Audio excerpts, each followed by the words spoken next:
지난주에 당신 주위에 있는 사람을 키우라라는 책을 예전에 읽었는데 다시 꺼내서 읽었습니다. 근데 이 책을 읽다가 보니까 한 아주머니 이야기가 나왔습니다. 한 아주머니가 외로움을 달래기 위해서 애완동물 가게에 가서 앵무새 한 마리를 샀습니다. 앵무새를 들고 집으로 돌아가서 앵무새가 어떤 말을 할까 기대하고 바라봤는데 아무 말을 하지 않는 것이에요. 다음 날 다시 그 가게를 갔습니다. 우리 앵무새가 아직 아무 말도 하지 않던데요. 그러니까 점원이 물었습니다.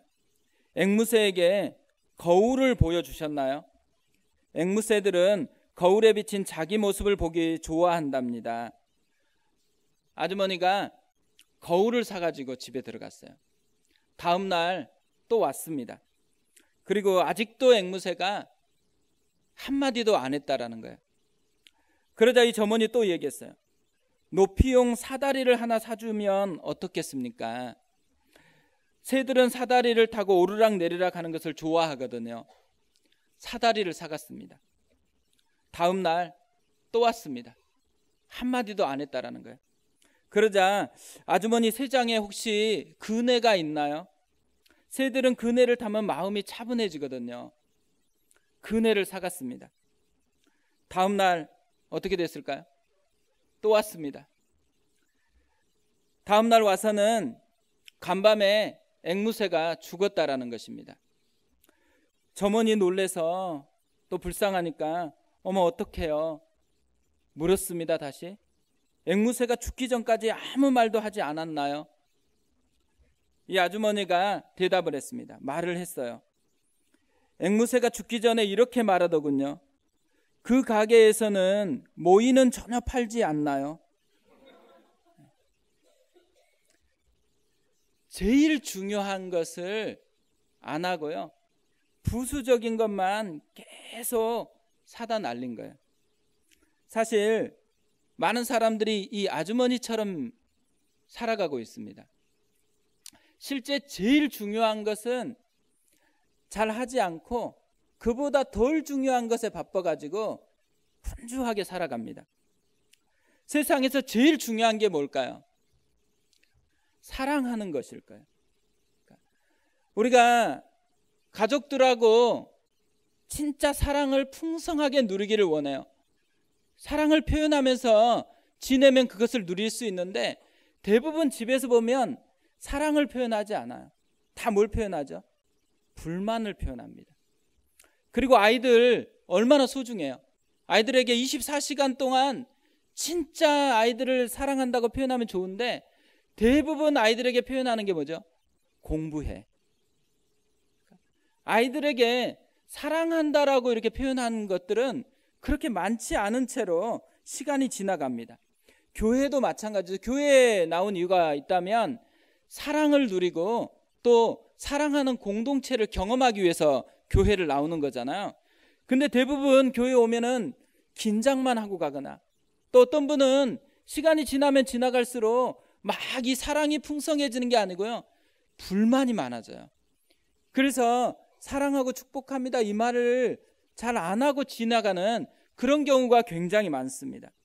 그런데 이런 아주머니 같은 지도자들도 굉장히 많습니다. 지난주 PD수첩에서 한 대형교회 재정비리에 대한 내용이 나왔습니다. 저는 보지 않았습니다. 왜 안 봤을까요? 혹시 보고 배울까 봐서 안 봤습니다. 왜 이런 비리가 계속 나오는 것일까요? 처음부터 이분이 이 나중에 재정을 그렇게 함부로 쓰겠다라는 사명감을 가지고 목회를 시작했을까요? 절대 그렇지 않을 거예요. 그런데 어느 순간에 이 아주머니처럼요, 진짜 중요한 것을 붙들지 않고 별로 중요하지 않는 것을 점점 붙잡고서 살아갔기 때문에 그럴 거라고 생각합니다. 이런 아주머니 같은 지도자가 공동체를 이끌면 그 공동체는 혼란에 빠지고 나중에는 점점 힘든 결과를 누리게 될 것입니다. 지도자에게 중요한 건 열심보다는 방향이에요. 뭐가 중요한지, 진짜 중요한 게 뭔지, 대충 넘어갈 것과 진짜 중요할 것을 잘 알고 인도하는 것이 지도자의 가장 큰 사명이죠. 저는 이 아주머니 이야기를 읽다가요, 지금 우리가 살펴보고 있는 여호수아가 생각이 났습니다. 사실 여호수아가 모세의 뒤를 이어서 이스라엘을 가나안 땅으로 인도할 후계자이기도 하고 또 차기 지도자이잖아요. 여호수아에게 중요한 게 뭐겠어요? 모세에게서 영적인 지도력을 배우는 거예요. 모세를 보면서 지도자에게 진짜 중요한 게 뭘지, 어떤 게 진짜 중요한 선택일지, 이런 것을 이제 배워야 되는 것이죠. 어떤 면에서는 우선순위, 진짜 중요한 건 뭐고 사소한 건 뭔지를 잘 분별하는 법을 배워야 되는 거거든요. 지난주에 우리가 하나님께서 여호수아를 후계자로 이미 내정하시고요, 40년 전부터 훈련하고 있다는 걸 살펴보았습니다. 아말렉과 전쟁에서 실전 경험을 통해서 훈련을 시켰고, 또 이 전쟁에서 이기게 하셔서 승리하는 기쁨도 알고 승리하는 방법도 알고 또 승리의식이 얼마나 중요한지도 그에게 심어주셨어요. 그리고 나서 또 여호수아를 계속해서 훈련시켜 가는 거잖아요. 궁금해진 거예요. 하나님께서는 여호수아를 어떻게 훈련시키실까? 그리고 여호수아에게 첫 번째 과목으로 훈련시키는 내용이 뭘까? 아무래도 첫 번째 훈련시키면서 긴 거리를 훈련시키는 것이라고 생각하면 그건 굉장히 중요한 내용이잖아요. 하나님이 과연 40년 동안 훈련시키면서 제일 첫 번째로 훈련시키고 가장 중요한 훈련이 무엇이었을까? 이게 너무 궁금해진 거예요. 그래서 이 아말렉과의 전쟁 이후에 여호수아가 어디에 등장하는지, 또 그 등장하는 것을 통해서 여호수아는 뭘 배우고 있는지, 그것을 살펴보았습니다. 그런데 놀랍게도 출애굽기에 보면요, 여호수아에 대한 내용이 별로 없어요. 다 모세 위주로 기록이 되었기 때문에 여호수아가 나오는 부분이 그렇게 많지 않습니다. 이 아말렉과의 전쟁 빼면 두 군데밖에 안 나와요. 첫 번째가 시내산에서 여호수아가 나옵니다. 출애굽기 24장 12절에서 14절인데요. 여호와께서 모세에게 이르시되 너는 산에 올라 내게로 와서 거기 있으라. 내가 그들을 가르치도록 내가 율법과 계명을 친히 기록한 돌판을 내게 주리라. 모세가 그의 부하 여호수아와 함께 일어나 모세가 하나님의 산으로 올라가며 장로들에게 이르되 너희는 여기서 우리가 너희에게로 돌아오기까지 기다리라. 아론과 훌이 너희와 함께 하리니 무릇 일이 있는 자는 그들에게로 나아갈지니라 하고, 하나님께서 우리가 다 알고 있는 십계명을 돌판에 기록해서 모세에게 주려고 했어요.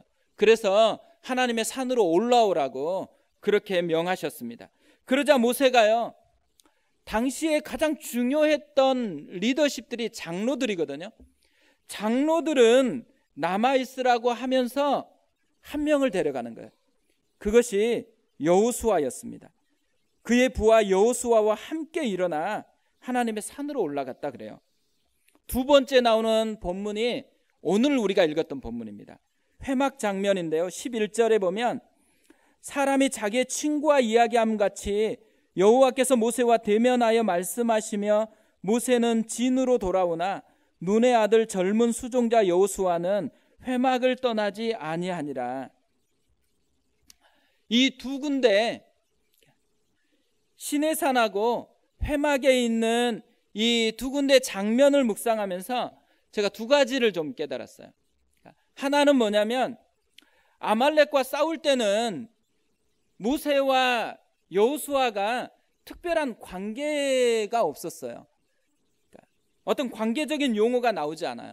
그런데 이때부터는 특별한 새로운 관계가 형성됐다라는 것을 알 수 있는 단서가 나오는 거예요.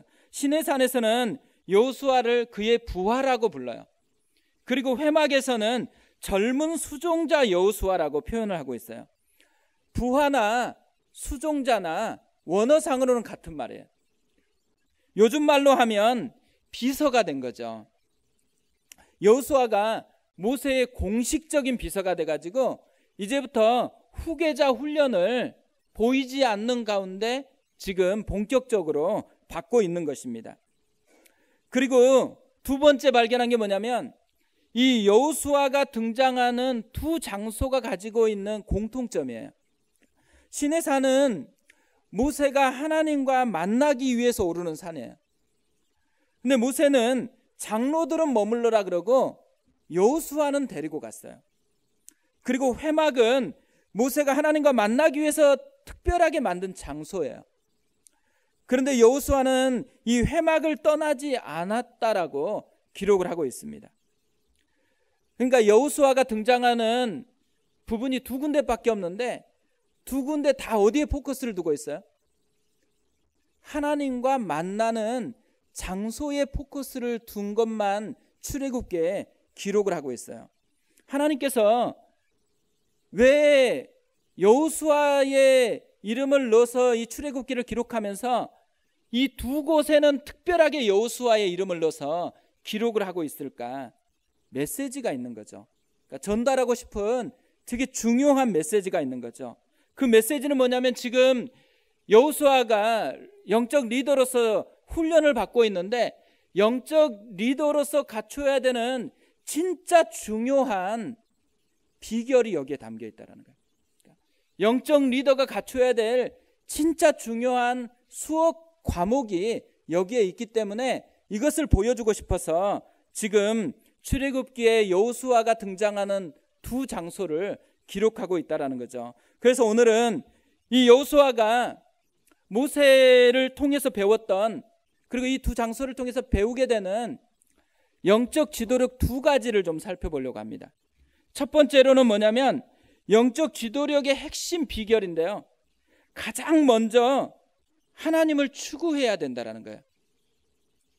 이 두 장소가 가지는 공통점이 거기에 있는 거죠. 하나님을 만나는 장소, 그것을 후계자인 여호수아에게 보여준 거예요. 뭘 의미하겠어요? 너에게 제일 중요한 과목, 그것은 하나님과 만나는 법을 배워야 된다는 거예요. 하나님을 추구하는 법을 배워야 된다는 것을 알려주는 것이죠. 성경이 우리에게 주는 지혜가 굉장히 많아요. 근데 이 지혜들 중에 진짜 중요한 지혜가 뭐냐면 우리가 누구인지를 알려주는 거예요. 예수님은 선명하게 우리가 누구인지를 이렇게 얘기했어요. 우리는 가지이지 포도나무는 아니다라고 그렇게 말씀을 하셨습니다. 가지는요, 포도나무에 연결되어 있어야 돼요. 포도나무로부터 공급을 받아야지만 살고 포도나무로부터 공급을 받아야지만 열매를 맺을 수 있어요. 이 비유를 보면 우리가 착각하지 말아야 될 게 있다는 거죠. 하나가 뭐냐면 하나님과 연결되지 않고서도 잘할 수 있다라는 착각을 하지 말아야 된다는 거예요. 또한 하나님은 우리의 존재 목적이 열매이거나 성공에 있지 않고 우리가 해야 되는 가장 중요한 것은 연결되어 있는 것, 붙어 있는 것. 그러니까 하나님을 추구하는 것이 그리스도인이 해야 될 가장 중요한 역할이라는 거예요. 그것을 하면 자연스럽게 열매가 맺혀진다라는 거죠. 이것을 모세가 삶으로 보여주고 있는 거예요. 모세는 회막을 만드는 것을 통해서 이것을 우리에게 보여주고 있습니다. 7절을 보면 모세가 항상 장막을 취하여 진 밖에 쳐서 진을 멀리 떠나게 하고 회막이라 이름하니 여호와를 앙모하는 자는 다 진 바깥 회막으로 나아가며. 모세가 지금 시내산을 떠났어요. 시내산에 올라가서 하나님과 끊임없이 풍성한 만남을 가졌는데 이제 이동을 하게 되면서 뭘 만들어요? 특별한 아지트, 하나님과 특별하게 교제하고 하나님을 추구하고 하나님과 대화할 특별한 장소를 만들었어요. 그리고 그것을 회막이다라고 이름을 지었습니다. 모세가 이 회막을 왜 만들었는지를 9절에서 이렇게 설명을 합니다. 모세가 회막에 들어갈 때에 구름 기둥이 내려 회막 문에 서며 여호와께서 모세와 말씀하시니, 하나님의 임재를 경험하고 싶었던 거예요. 그리고 하나님과 대화를 나누고 싶었던 거예요. 그것이 모세가 회막이라는 특별한 장소를 만든 이유예요. 결국 하나님을 추구하고 싶어서, 하나님과 가까이 하고 싶어서 모세가 회막을 만들었다라는 거죠. 모세가 이렇게 회막을 만들고 하나님을 추구하니까 얻게 되는 축복이 있었습니다. 그것이 뭐냐면 강력한 영향력이에요. 영적 권위를 획득하게 되어집니다. 이것을 오늘 본문이 세세하게 우리에게 보여주고 있어요. 7절에 보면 모세가 회막을 만드니까 무슨 일이 일어나냐면 백성들 중에서 여호와를 앙모하는 사람이 나타나요. 그리고 그들이 모세처럼 회막으로 나와요.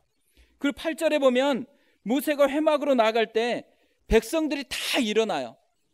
그리고 모세가 회막으로 들어갈 때까지 계속 모세를 바라보고 있는 거예요. 11절에서는 모든 백성이 회막에 구름 기둥을 보고서 다 일어나가지고 절을 해요.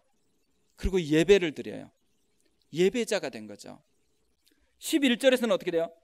여호수아가 그 회막을 떠나지 않아요. 왜 떠나지 않겠어요? 회막 속에 있는 풍성함을 안 거예요. 그러니까 회막이 가져오는 그 풍성함을 모세를 보고서 이미 경험한 거죠. 뭘 알 수 있겠어요? 이 영적인 권위는 하나님을 추구할 때 생긴다라는 거예요. 모세를 보면서 왜 사람들이 이렇게 영적인 권위를 두겠어요? 모세가 회막 속에 들어가서 나올 때 보면 들어갈 때하고 나올 때가 다른 거예요. 표정도 다르고 그의 삶이 다른 거예요. 달라진 것을 보니까 저 회막에는 뭔가 특별한 것이 있는 거잖아요. 그 특별한 게 뭐예요? 하나님의 구름 기둥이 임하는 걸 보고서 하나님의 임재가 있는 곳, 하나님을 추구해서 하나님을 깊이 만나는 사람은 변화가 된다라는 것을 맛보았어요. 그뿐만 아니라 그 변화가 자기들에게 영향을 끼치는 것을 아니까 그들이 모세에게 그렇게 영적인 권위를 주었다라는 거죠. 이건 모세만 그런 게 아니에요. 예수님도 마찬가지였습니다. 예수님이 제자들에게 모세 회막과 같은 것을 보여주세요. 마가복음 1장 35절인데 새벽 아직도 밝기 전에 예수께서 일어나 나가 한적한 곳으로 가사 거기서 기도하시더니 제자들이 예수님과 함께하면서 예수님을 보면서 예수님이 가지고 있는 우선순위가 뭔지를 발견을 했어요. 예수님의 우선순위는 뭐냐면 아무리 피곤해도 새벽에 일어나가지고 한적한 곳에 가셔서 기도하는 거예요. 하나님을 추구하는 것, 하나님과 사귀는 것을 추구하는 것이 예수님의 우선순위였고 이것이 제자들이 바라보니까 예수님의 영적인 능력의 비밀이라는 것을 알게 된 거죠. 제자들이 보니까요, 예수님도 기도하기 전하고 기도한 후가 다른 거예요. 이것을 관찰하고서 제자들이 뭘 요구를 해요? 제자들이요, 한 번도 예수님께 뭘 가르쳐 달라고 주제를 가지고 온 게 없거든요. 대신 뭐냐면 예수님이 비유 설교를 하거나 좀 설교가 어려우면 찾아와 가지고 그걸 해석해 달라고 가르쳐 달라고 한 건 있는데, 유일하게 제자들이 예수님을 관찰한 결과 마음에 갈망이 생긴 게 있어요. 나도 예수님처럼 저렇게 했으면 좋겠다. 갈망이 생긴 주제가 뭐예요? 기도하는 거. 그래서 제자들이 처음으로 예수님께 기도를 가르쳐 달라고 그렇게 얘기를 했습니다. 예수님에게는 이 새벽 한적한 곳이요, 모세의 회막과 같은 곳이었다라는 거죠. 우리 시대는요, 권위가 사라지고 있는 시대예요.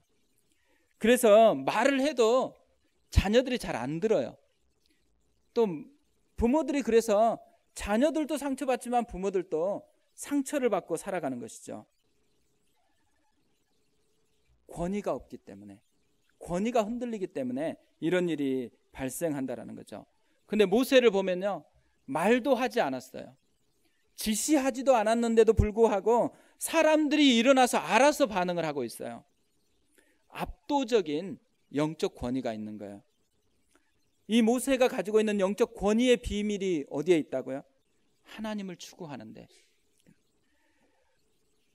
모세처럼 회막을 만들어서 하나님을 추구해야 된다는 거예요. 예수님처럼 새벽에 한적한 곳으로 가서 하나님과 함께하는 시간을 보내야지만 영적인 권위를 획득할 수 있다는 거죠. 내일부터 특별 새벽 부흥회거든요. 하필이면 이런 본문에서 새벽 부흥회가 나오면 좀 당황스럽잖아요. 근데 제 첫째 딸이 2-3살일 때쯤에요, 섬기던 교회에서 특별 새벽 부흥회를 봄철에 하고 가을철에 항상 했어요. 근데 할 때마다 이제 다 업고 가서 이제 내려놓으면 자요. 찬양이 아무리 시끄러워도 자고, 설교할 때는 다 자는데 되게 신기한 게 뭐냐면 기도할 때 깨더라고요. 기도할 때 깨서 뭐 해요? 관찰을 해요. 좀 기도하고 있는 사람들을 쭉 관찰하고 특이한 분이 있다 그러면 그 앞에 가서 계속 관찰한 거예요. 그래서 그 관찰한 결과를 가지고 집에 딱 오면은 이제 시연을 하는 거예요.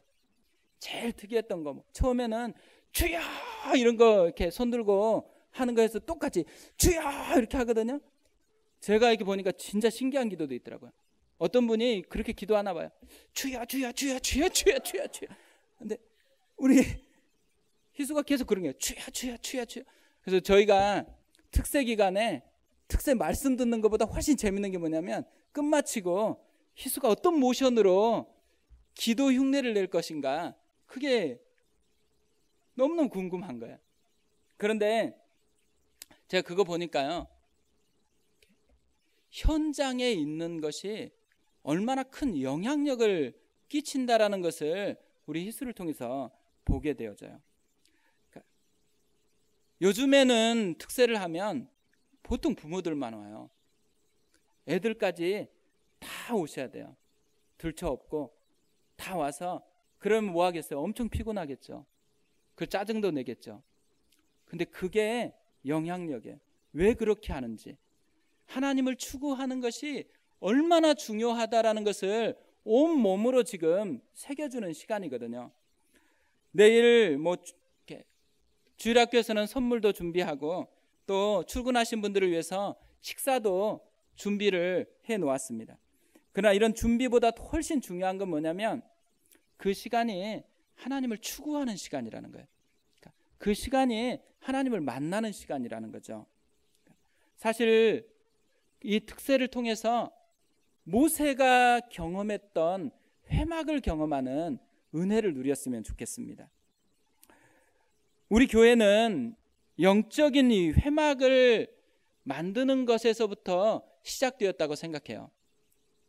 작년에 처음으로 이제 분립 개척을 할 것인지 아니면 그냥 남아있을 것인지를 기도해 보라고 그렇게 이제 목사님이 말씀을 했어요.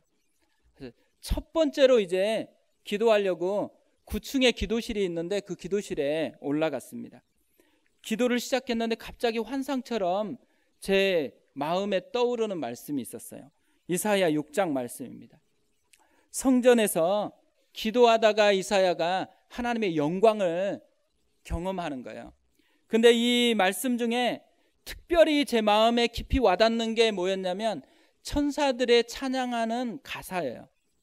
거룩하다 거룩하다 거룩하다 만군의 여호와여, 그의 영광이 온 땅에 충만하도다. 이 말씀을 떠오르면서요, 찬양이 불려지는 거예요. 내 눈 주의 영광을 보내. 우리 가운데 계신 주님, 그 빛난 영광 온 하늘 덮고 그 찬송 온 땅 가득해. 내 눈 주의 영광을 보내. 찬송 가운데 서신 주님, 주님의 얼굴은 온 세상 향하네. 권능의 팔을 드셨네. 주의 영광 이곳에 가득해. 우린 선의 주님과 함께 찬양하며 우리는 전진하리. 모든 열방 주 볼 때까지. 저는 하나님께서 주님의 영광을 보여줘야 되는 또 하나의 교회가 필요하다고 생각이 들었어요. 그래서 하나님이 남아있지 않고 개척하기를 원한다라는 그런 마음을 가졌습니다. 첫 번째로 하나님이 주셨던 그 마음처럼요, 우리 교회의 사명이 뭐냐면 모세의 회막과 같은 교회가 되는 거예요. 그래서 한 사람 한 사람이 하나님을 발견하고 하나님을 추구하고 하나님을 경험하는 것으로 만족하는 교회가 되는 것, 이것이 우리 교회를 향한 하나님의 부르심이라고 생각을 합니다. 우리 교회가 그런 하나님의 영광을 추구하는 교회가 되었으면 좋겠습니다. 그리고 두 번째 영적 지도력의 비결이 있다면 일신 우일신 해야 한다라는 것입니다. 일신 우일신이라는 이 말은 중국의 고사성어거든요. 은나라를 세운 탕왕이 계시는데 이분이 세숫대야에 새겨놓은 9글자에서 이것이 유래됐다라고 얘기를 해요. 탕왕은 구일신, 일일신, 우일신이라는 9글자를 세숫대야에 새겨놓았대요. 뜻이 뭐냐면 진실로 날마다 새로워지려면 날마다 새롭게 하고 또 날이 갈수록 새롭게 하라. 왜 이 글자를 새겨놓았을까요? 시간이 지나면요, 신선함이 사라지기 때문에. 그래서 세수할 때마다 이것을 기억하고 마음을 계속해서 새롭게 하고 싶었던 것이죠. 신앙생활할 때 가장 중요한 문제가 뭐겠어요? 변질되지 않고 영적인 신선함을 유지하는 것이라고 생각이 되어져요. 많은 사람들이 처음엔 순수해요. 예수님을 처음 만나면 너무너무 기뻐서 순수해요. 그러나 시간이 지나면 어떻게 돼요? 예수님이 자기를 사랑했던 것처럼 사랑을 얘기하지 않아요. 대부분 만나보면 신앙이 오래되면 오래될수록 부담스러울 경우가 많아요. 세게 느껴져요. 또 기도를 많이 하면 세게 느껴져요. 성경을 많이 알면 세게 느껴져요. 열심히 하는데 왜 세질까요? 열심히 하면 할수록 신선도가 높아져야 되는데 오히려 변질되는 경우가 많아진다라는 거죠. 저에게 있어서 가장 큰 싸움이 있다면 영적인 신선도를 유지하는 싸움이라고 생각해요. 끊임없이 싸우지 않으면 끊임없이 변질되게 되어 있는 것이 제 자신이라고 생각이 되어져요. 제가 이 여호수아가 모세를 보면서 뭘 발견했을까? 이 본문을 다시 묵상해 보니까요, 모세는 시간이 지나가면 지나갈수록 변질되는 게 아니고요, 더 새로워지는 거예요. 더 신선해지는 것을 발견한 거예요. 오늘 본문이요, 흐름을 보면은 이것이 확연하게 드러나요. 7절에서 모세가 회막을 만들고 하나님을 추구했죠. 9절에 보니까 구름 기둥이 내려지고 회막 문에서 또 서니까 여호와께서 모세와 말씀을 해요. 그러니까 하나님의 임재를 경험했고 하나님과 대화를 했어요. 근데 11절에 보면 더 깊어집니다. 사람이 자기의 친구와 이야기함 같이 여호와께서 모세와 대면하여 말씀하시며 모세는 진으로 돌아오나 눈의 아들 젊은 수종자 여호수아는 회막을 떠나지 아니하니라. 시간이 점점 흘러갔는데 흐르면서 어떻게 돼요? 점점 더 좋아져요. 나중에는 어떻게 돼요? 친구와 이야기한 것처럼 하나님과 더 깊이 친밀해졌다라는 거죠. 그래서 하나님과 대면하는 일신 우일신이 일어났습니다. 우리가 누려야 될 게 이거라고 생각해요. 점점 변질되는 게 아니고 주님을 알아가면 알아갈수록, 교회에서 횟수가 높아지면 높아질수록, 섬김의 깊이가 깊어지면 깊어질수록 일신 우일신, 더 주님을 가까이 하고 더 주님과 친밀해지니까 어떻게 돼요? 사랑을 많이 받는 사람은 절대로 감출 수 없어요. 표정에서 나오고 삶에서 나오고 사랑이 흘러가는 것이죠. 주님과 사랑에 빠지는 것, 이것이 모세에게 있었기 때문에 점점 시간이 지나가면 지나갈수록 훨씬 더 신선해졌다라는 거죠. 이런 깊어진 관계, 이걸 보면서요, 모세에게 있는 게 뭐냐면 사랑으로 인한 갈망이 있는 거예요. 사랑하는 사람이 가지고 있는 특징이 그거잖아요. 사랑에 빠지면 금방 헤어졌는데 또 전화해요. 제가 해보니까요, 아내하고 데이트할 때 사랑해서 막 깊어지니까 집에 바래다주고 딱 차에 탔어요. 광역버스 맨 앞자리에 탔는데 앞에 달이 하나 보이더라고요. 달 속에요, 그녀가 미소 짓고 있어요. 아, 놀랐어요. 저는 방송에서 그냥 CG로 그렇게 되어 있는 줄 알았어요. 근데 제 눈에 진짜 보이는 거예요. 왜 보이겠어요? 달에 그녀가 있어서가 아니에요. 내 마음에 그녀가 있으니까. 사랑하면 갈망이 생겨요. 모세가 사랑에 빠지니까 갈망이 생긴 거예요. 종교로 신앙을 접근하면요, 시간이 지나가면 지나갈수록 종교 행위는 익숙해지고 잘하는 건 많아질 것이지만 결코 사랑을 경험하지 못합니다. 주님이 우리를 위해서 피를 흘린 이유, 주님이 우리를 부르신 유일한 이유가 있다면 종교 행위 하라는 게 아니에요. 사랑에 빠지고 싶어서, 사랑의 교제를 나누고 싶어서 우리를 불렀다라는 거죠. 모세가요, 처음에는 사명으로 부름을 받았어요. 그런데 모세가 점점 하나님을 알아가고 나니까 하나님께서 계획하신 더 중요한 사명이 있다는 걸 깨달았어요. 그게 뭐겠어요? 하나님과 사랑에 빠지는 관계가 되는 거.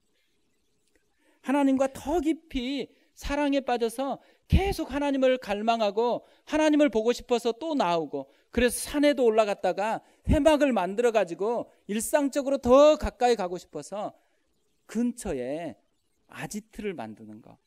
이것이 모세가 발견한 거예요. 그래서 회막을 만들고 하나님 앞에 그렇게 나아갔다라는 거죠.